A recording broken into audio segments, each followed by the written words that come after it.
Osnovna razlika koju ja vidim između istine i laži je u tome da istina ne mora da bude verovatna, a laž mora da bude verovatna. Ali, to što je nešto verovatno ne znači da je istinito. U privatnom životu istina teško pada onog trenutka kada se ne podudara sa očekivanjima, kada se ne podudara sa uverenjima, kada se ne podudara sa svim onim elementima koji konstitutivno čine tvoj identitet. Zamislimo, recimo, jednu čašu punu vode i koliko se ta čaša puna vode, od koliko kapljica se prosječne veličine ona sastoji. Možemo da kažemo slobodno 100.000.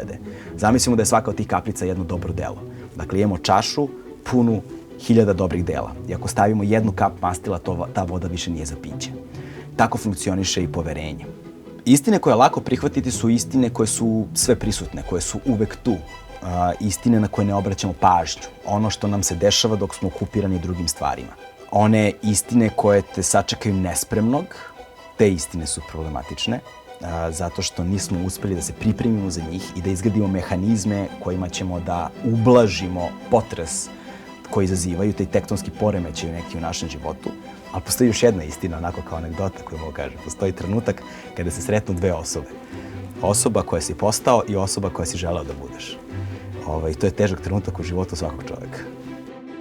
Kako reagujem kada mi neko saspe surovu istinu u lice? Pa nadam se danas mnogo bolje nego pre. Istina u suštini nikada ne može da bude neprijatelj, zato što istina jeste. I na nama je da li ćemo da je prihvatimo ili nećemo da je prihvatimo. I u tome se rađa agon, taj sukob se rađa zapravo u našoj nesposobnosti da prihvatimo te istine. Kada posmatramo ljudsko ponašanje i njegovu manifestaciju na površini, ovaj postupak može da bude loš, ovaj postupak može da bude dobar.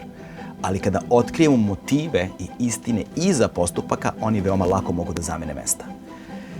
Broj istina koje su prisutne u našim životima nikad nije manji ili veći, on je uvek konstantan. Razlika je samo u tome da li mi te istine vidimo ili ne vidimo, da li se te istine nama saopštavaju ili ne saopštavaju.